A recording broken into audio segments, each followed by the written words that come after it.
इस वक्त की बड़ी खबर, विजय शाह के मामले में सुप्रीम कोर्ट की तरफ से एसआईटी का गठन करने का आदेश दिया गया है। सुप्रीम कोर्ट ने आदेश दिया है मध्य प्रदेश के मंत्री विजय शाह के मामले में एसआईटी जांच हो और एसआईटी में 3 आईपीएस अधिकारियों को शामिल किया जाए। यह सुप्रीम कोर्ट की तरफ से बड़ा आदेश दिया गया है। निष्पक्ष जांच के लिए सुप्रीम कोर्ट ने एसआईटी के गठन करने का निर्देश दिया है। सुप्रीम कोर्ट की तरफ से मंत्री को कड़ी फटकार इस रूप में लगाई गई कि सुप्रीम कोर्ट ने मंत्री को आईना दिखाया, ये कहते हुए कि आपको पद की गरिमा का कोई एहसास नहीं था, आप मंत्री हैं और मंत्री का आचरण जो है वो आदर्श वाला होना चाहिए, मतलब वैसा आचरण मंत्री विजय शाह का नहीं था। और साथ ही साथ अदालत की तरफ से साफ कर दिया गया कि मंत्री जो बार बार माफी की गुहार लगा रहे हैं, वो माफी जो है वो सुप्रीम कोर्ट ने अस्वीकार कर दी है। ये इस वक्त की बड़ी खबर, निष्पक्ष जांच के लिए सुप्रीम कोर्ट ने एसआईटी का गठन किया है। हम एक बार फिर से आपको लेकर चलेंगे, हमारे साथ हमारे सहयोगी अंकित गुप्ता लगातार बने हुए हैं इस खबर को लेकर। अंकित, जरा ये बताइए, ऐसे में जो एफआईआर दर्ज की गई है मंत्री विजय शाह पर,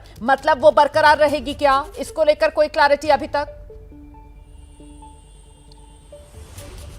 रोमाना, अभी हालांकि आदेश लिखवाया जा रहा है, लेकिन जिस तरीके से सुप्रीम कोर्ट ने एसआईटी का गठन किया है वो तो यही इशारा कर रहा है कि जिस उम्मीद से विजय शाह सुप्रीम कोर्ट आए थे उनको राहत नहीं मिल रही है। और इसी वजह से सुप्रीम कोर्ट ने जो है एसआईटी का गठन करके इशारा किया है कि हम एफआईआर को रद्द तो नहीं कर रहे। लीजिए, अब जो आदेश लिखवाया जा रहा है उसमें क्या कहा जा रहा है, सहयोगी निपुण सहगल के हवाले से वो जानकारी सामने आई है। कोर्ट कह रही है, हमने मामले के तथ्यों को देखा है, 3 डायरेक्टली रिक्रूटेड आईपीएस की एसआईटी बना रहे हैं।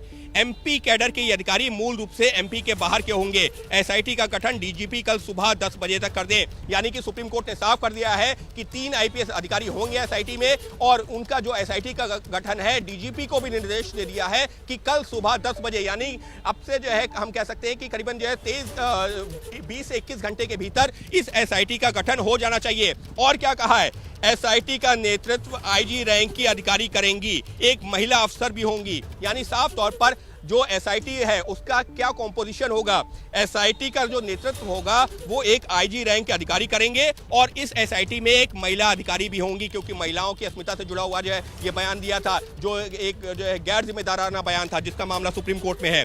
और अब सुप्रीम कोर्ट ने कहा है याचिकाकर्ता जांच में सहयोग करे, फिलहाल उनकी गिरफ्तारी नहीं होगी। तो विजय शाह के लिए एक राहत की खबर यह है कि उनकी गिरफ्तारी नहीं होगी, लेकिन निर्देश दिया गया है कि वो जांच में सहयोग करेंगे। एसआईटी का गठन हुआ है, सुबह 10 बजे तक कल जो है एसआईटी का गठन जो कर दिया जाएगा, और उसमें एक महिला अधिकारी भी शामिल होंगी। तो रोमाना, इस वक्त के लिए सुप्रीम कोर्ट से 2 बड़ी खबरें निकल के सामने आई हैं। पहला, सुप्रीम कोर्ट ने जो एफआईआर रद्द करने की जो मांग की थी उसको एक तरीके से अस्वीकार करते हुए एक एसआईटी का गठन कर दिया है जो मामले की जांच आगे बढ़ाएगी। और दूसरा, अब ये भी कहा है जो याचिकाकर्ता है वो जांच में सहयोग करे, हालांकि उनकी गिरफ्तारी नहीं होगी। अब खबर समझाते हैं, और खबर अंकित गुप्ता, जितना मैं समझ पा रही हूं अभी तक वो ये है कि इस पूरे मामले में जो एफआईआर दर्ज हुई थी वो हाईकोर्ट ने स्वतः संज्ञान ये मामले को लिया था, और हाईकोर्ट की तरफ से, मध्य प्रदेश हाईकोर्ट की तरफ से इस मामले में पुलिस को निर्देशित किया गया था कि आप एफआईआर कीजिए, और बाकायदा वो धाराएं भी एक तरीके से हाईकोर्ट के निर्देश पर जो मध्य प्रदेश पुलिस ने इस एफआईआर में दर्ज की।